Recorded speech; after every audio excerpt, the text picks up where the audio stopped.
Olá, meu nome é Victor De Gasperi, eu sou psicólogo clínico e escritor e hoje a gente vai tentar responder essa pergunta: por que pessoas infiéis permanecem casadas? Que dinâmica é essa onde essa pessoa não consegue sustentar essa relação, mexer, mudar, mas também não consegue se livrar e acaba vivendo uma outra situação paralela que parece paliativa para tentar curar alguma coisa, resolver alguma parte? E aí, o que é isso? Para onde vamos? Por que essas pessoas, mesmo traindo, continuam casadas? Vamos pensar um pouco sobre isso. A lógica muitas vezes é, se essa pessoa não está conseguindo estar nessa relação da forma que foi combinado, estabelecido, é uma relação de um com o outro, monogâmica, onde se relacionar com outras pessoas é uma traição, por que ela continua casada? Por que ela sustenta isso se ela não quer estar lá e quer estar em outro lugar? Ou mais do que isso, se ela quer estar nesse lugar, por que ela não consegue estar inteira e precisa viver essa relação fora do casamento? Se a gente for pensar, há um fator aí que se a gente colocar, a gente explica muito bem isso.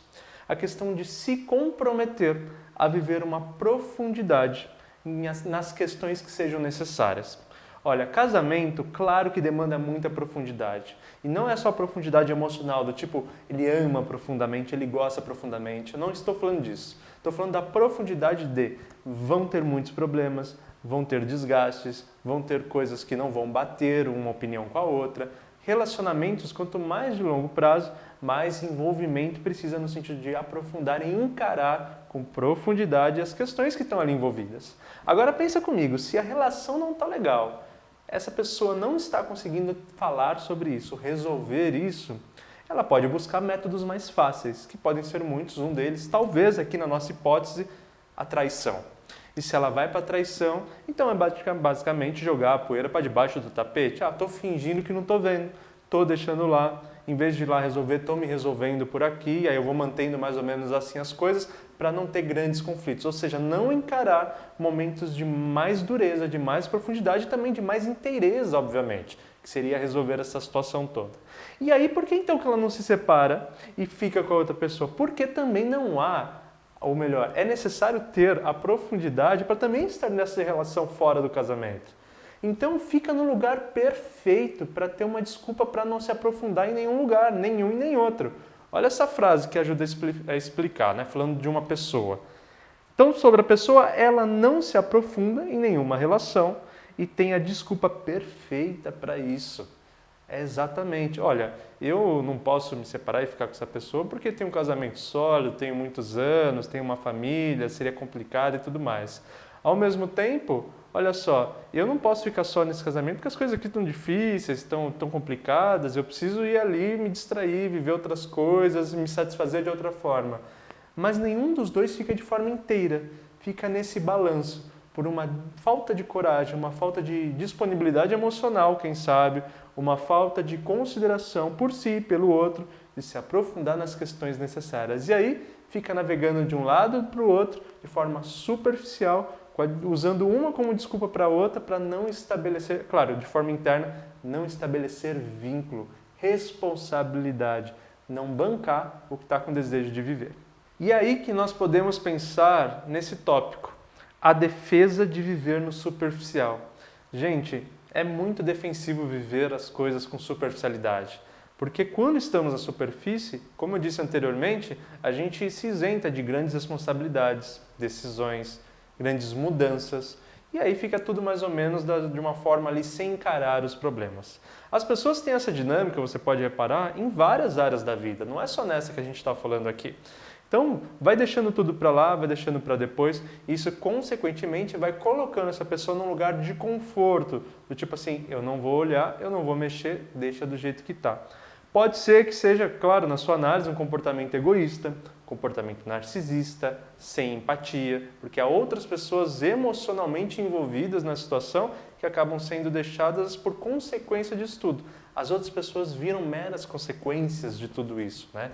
E de fato pode ser muito chato, mas olha que interessante esse lugar que a pessoa se coloca, onde ela não consegue entrar de vez em nenhuma ponte e usa tudo isso, né, todas essas situações para se livrar uma da outra, né? Então, é isso que eu tinha falado, não vou para cá por causa dali, não vou para ali por causa de cá e assim vai.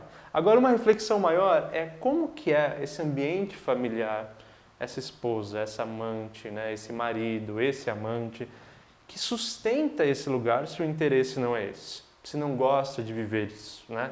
Então também acaba tendo um ambiente, né, uma atmosfera muito permissiva, porque a pessoa pode até não estar sabendo que está sendo traída, que o marido ou a esposa tem outra pessoa, mas ela percebe que a superficialidade está ali, porque as coisas não estão sendo resolvidas, os temas não estão sendo bancados, os anos vão passando e as coisas vão só sendo deixadas para lá e levando assim, mesmo estando ruim. Há um comodismo ambiental, por isso não dá só para culpar o outro. Também tem um comodismo dessa parte que poderia tomar uma decisão e falar, peraí, dessa forma, mesmo não sabendo da traição, dessa forma eu não aceito, dessa forma não dá, porque estamos aqui vivendo há anos ou há muito tempo num descompromisso que me faz mal, me machuca. Então percebam o quanto que muitas vezes a gente tem uma figura para responsabilizar, beleza, mas tem todo um ambiente que favorece muito. E é importante a gente indagar e implicar, né, e perceber que há todo um ambiente responsável por isso, para que nós possamos olhar e falar assim, opa, peraí, a decisão não foi minha, tal, mas eu posso decidir não estar aqui, eu posso decidir não vivenciar esse estilo de relação. Posso até insistir para que se resolva, mas não ter efeito, bom, aí não depende só de mim, eu não vou aceitar não ter efeito, prefiro não estar aqui. Sei que não é fácil, não é simples, mas é uma reflexão sobre toda essa atmosfera e do como essas coisas se constituem. Bom, galera, é isso. O mundo está cheio de relações onde as pessoas não conseguem se implicar verdadeiramente com algumas questões. Não é um julgamento moral. Cada um tem o seu tempo de amadurecimento, de desenvolvimento emocional, de implicação de si mesmo nas situações que vive. Mas você não é obrigado a vivenciar isso. Mas é interessante quantas pessoas vão encontrando recursos para pular de galho em galho e sustentando relações para não encarar de frente o problemão que pode estar tendo necessário ser encarado, né, ser vivido, ser enfrentado. Então, seja qual for a sua posição, vamos refletir mais sobre o bem-estar e que lugares nós queremos estar. Porque sim, grandes mudanças podem gerar algumas confusões, grandes confusões, mas em prol de grandes destinos, grandes coisas que você queira viver daqui a pouco. Isso é o mais importante de tudo. Espero que tenha contribuído com essa reflexão, que a gente possa ter pensado e tido alguns insights aqui juntos. Convido você a se inscrever no canal, a curtir o vídeo. Comenta aqui, me fala a sua história, a sua opinião sobre isso, eu vou adorar saber. E olha, eu desejo que você seja feliz. Estamos super no caminho certo. Um beijão.